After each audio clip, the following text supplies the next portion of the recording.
سنا، مٹ جانے والی مٹی ہوئی قوموں کے قصے سنا، وہ صرف ہی دیار ہیں ان کے ٹیکسلا جانا، تمہارے قریب ہے ٹیکسلا،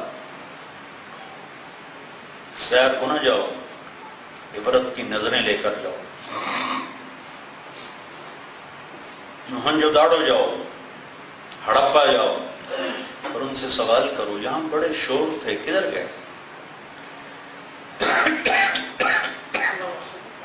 فَإِنَّكَ تَرَى، تجھے نظر آئے گا وہ دھوکے کا گھر چھوڑ کے چلے گئے اور مٹی کی دیس میں جا کے سو گئے، اور ایک دن تو بھی مٹی میں مٹی ہو جائے گا۔ زندہ آدمی کا اپنے آپ کو موت کا اقرار لینا بڑا مشکل کام ہے۔ مر جانے والے کی ترجیحات بالکل اور ہو جاتی، زندہ رہنے والے کی اور ہوتی۔ یہ حضرت علی کا فرمان میں نے طالب علمی کے دور میں پڑھا 30-35 سال پہلے، پھر اسے یاد کیا، پھر میں اسے لاکھوں دفعہ نہیں تو ہزاروں دفعہ سنا چکا ہوں۔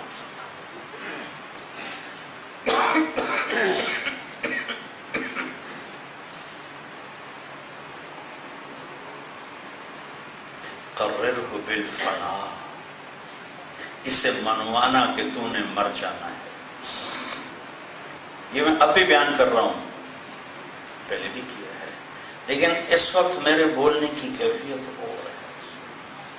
میں نے موت کو قریب سے دیکھا جب مجھے دل کا دورہ پڑا تو مجھے موت نظر آئی، اس کی آہٹ سنائی دی۔ ساری دنیا مجھے اس وقت حقیر ترین چیز نظر آ رہی تھی۔ مجھے تو جھٹکا لگا تو میں سمجھا، آپ جھٹکا کھائی بغیر سمجھ جاؤ۔ ہاں یہ فنا ہے، یہ فنا ہے۔ میں نے اسے بولا، میں نے اسے پڑھا، میں نے اسے پڑھایا، میں اسے عقل سے سمجھا۔ دل کی دنیا میں یہ الفاظ قرار نہ پکڑ پائے، لیکن جب 6 مارچ کو اللہ نے مجھے جھٹکا دیا، سارے اسباب صحت کو توڑ کر 2 اور 2 4 اللہ چاہے گا تو ہوگا، روک دے تو کوئی کروا نہیں سکتا ہے۔ نفع میں نقصان ڈال دے، نقصان میں نفع ڈال دے۔ ایک آدمی 20 سال سے ایک وقت کھانا کھاتا ہے، 5 کلومیٹر پیدل چلتا ہے، پونا گھنٹہ یوگا کی ٹف ایکسرسائز کرتا ہے، اور اس کے دل میں ہے کہ مجھے تو ہارٹ اٹیک نہیں ہوگا، اور اللہ اسے ایسے اٹیک میں ڈالتا ہے کہ اس کا سگا بھائی دل کا ڈاکٹر ہے اور وہ کونے میں کھڑا ہو کے رو رہا ہے کہ میرا پھرا نہیں بچتا، بس کہانی ہو گئی۔ Global attack, global attack. 4 خانے ہوتے ہیں دل کے، تو جب اٹیک ہوتا ہے تو ایک خانے پر ہٹ ہوتا ہے، ایک خانہ ہٹ ہوتا ہے، اور جب 4 خانے ہٹ ہو جائیں تو یہ آدمی 98% مر جاتا ہے۔ جو 2% بچتے ہیں وہ معذور ہو کے بچتے ہیں، ان کی زندگی موت سے بدتر ہو جاتی ہے، تو ان کا دل پھیل جاتا ہے اور ڈیمیج ہو جاتا ہے، پھر اس کی پمپنگ پاور ختم ہو جاتی ہے، پھر ان کے پھیپھڑوں میں پانی بھر جاتا ہے، پھر 10 قدم چل کے ان کا سانس پھولتا ہے، پھر وہ سرنجوں سے پانی ان کے پھیپھڑوں سے نکالا جاتا ہے۔ میں اس گمان میں ہوں کہ میں 20 سال سے ایک وقت کھانا کھاتا ہوں، وہ بھی سادہ کھاتا ہوں، ایسے انڈے پراٹھے حلوے نہیں کھاتا ہوں، دال کھاتا ہوں، سبزی کھاتا ہوں، دیسی مرغی کا گوشت کھاتا ہوں، صبح سوکھی روٹی کے اوپر تھوڑا سا مکھن رکھ کے، شکر رکھ کے، چینی نہیں کھاتا، شربت نہیں پیتا، بوتلیں نہیں پیتا، پیزے نہیں کھاتا، بازار کی کوئی چیز نہیں کھاتا، اور میں مطمئن ہوں انشاءاللہ ایک کام نہیں ہوتا، باقی بامیں اور کوئی ہو جائے گا۔ تو 6 مارچ کو اللہ نے ایسا دکھایا، سارے اسباب توڑ کے دکھا دیا کہ جو اللہ چاہتا ہے وہ ہوتا ہے۔ اور پھر اتنا خوفناک اٹیک ڈالا کہ 9 ڈاکٹر کھڑے ہیں اور ایک کے چہرے پر بھی امید کی کرن پڑی، آنکھیں ویران۔ میرا بھائی میرے سامنے نہیں آ رہا تھا، ڈاکٹروں کے پیچھے کھڑا ہو کے آنسو پی رہا تھا، رنگ اس کا سیاہ کالا ہو چکا تھا، میری ECG ایسے جا رہی تھی۔ تو ہم مک گئی کہانی، اللہ ہی بچاوے تو بچاوے، اور بچن والی شے کوئی نہیں۔ مجھے اس وقت خیال آیا قرر ہو بالفنا، طارق جمیل، واقعی موت تو ہے، تو صرف ممبر کی حد تک جانتا تھا موت، آج تجھے اللہ دکھا رہا ہے۔ آج اگر ساری کائنات بھی تیرے ہاتھ میں ہو تو کہے گا یا اللہ اے لے تو میں نے معاف کر دیں۔ وہ 6 گھنٹوں میں جو میں سمجھا ہوں، میں 40 سال ہو گئے مجھے تبلیغ میں چلتے ہوئے، میں وہ نہیں سمجھا جو میں 6 گھنٹوں میں سمجھا، کہ یہ دنیا بڑی بے حیثیت ہے، اللہ کے واسطے مان جاؤ، مان جاؤ، کہیں میری طرح جھٹکا کھا کے نہ ماننا پڑے۔ بڑی بے حیثیت، بڑی بے حیثیت، اس پہ لڑنا، اس پہ جھگڑنا، اس کے لیے دوڑ لگانا، ہر وقت کسی کے بڑھانے کے چکر، کسی کے بڑھانے کے چکر۔ ہائے ہائے، اس وقت مجھے جو سب سے بڑا صدمہ ہو رہا تھا وہ یہ تھا کہ ہائے وہ گھڑیاں جو میں نے غفلت میں گزار دی، کاش میں نے نہ گزاری۔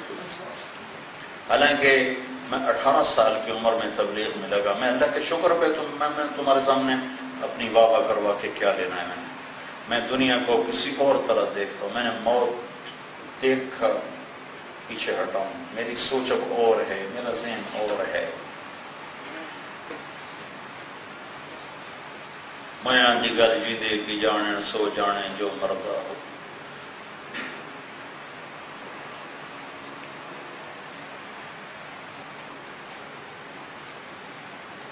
قررہ بالفنا، یا اللہ، میں 18 سال کی عمر میں تبلیغ میں لگا، مجھے 40 سال ہو گیا تبلیغ، اور میں 40 سال میں صرف 4 مہینے دنیا کا کام کیا۔ 1984 میں میں نے اپنے کپاس کاشت کروائی تھی،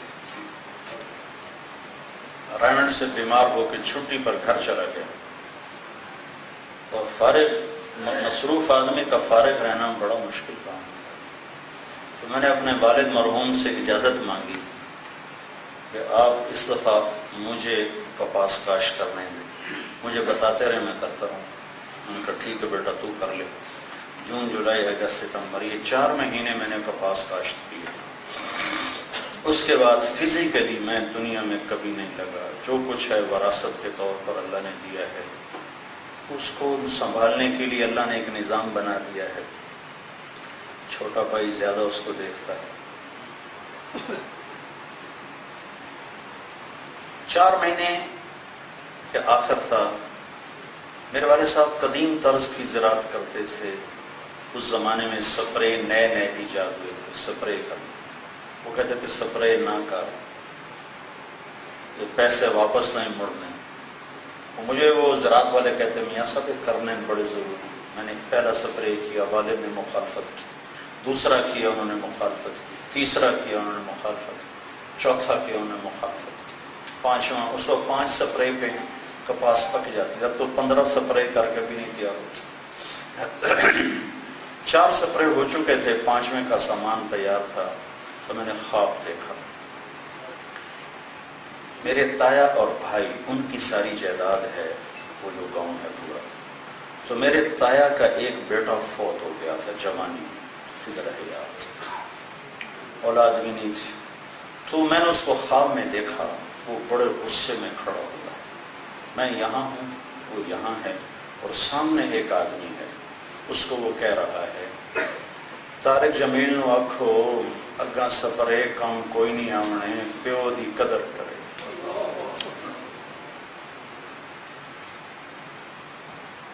اپنے ابے دی قدر کرے، آگے سپرے کام نہیں آئیں گے، اپنے باپ کی قدر کرے۔ میں نے 5ویں سپرے کو ہاتھ نہیں لگایا، میں نے کہا ابا جی اے پیا ہی نہیں، جے دل کرے تو کر لے، جے نہ کرے تو تھوڑی مرضی، اور میں وہاں سے رائمنڈ آ گیا۔ یہ ٹوٹل میری 4 مہینے کی براہ راست مشغولی ہے دنیا کی، لیکن یہ کمبخت دل میں اتری ہوئی ہے۔ جب مجھے موت نے جھٹکا دیا تو میں نے دیکھا کہ یہ تو کچھ بھی نہ تھی، قررہ بالفنا، کچھ نہیں، بے حیثیت۔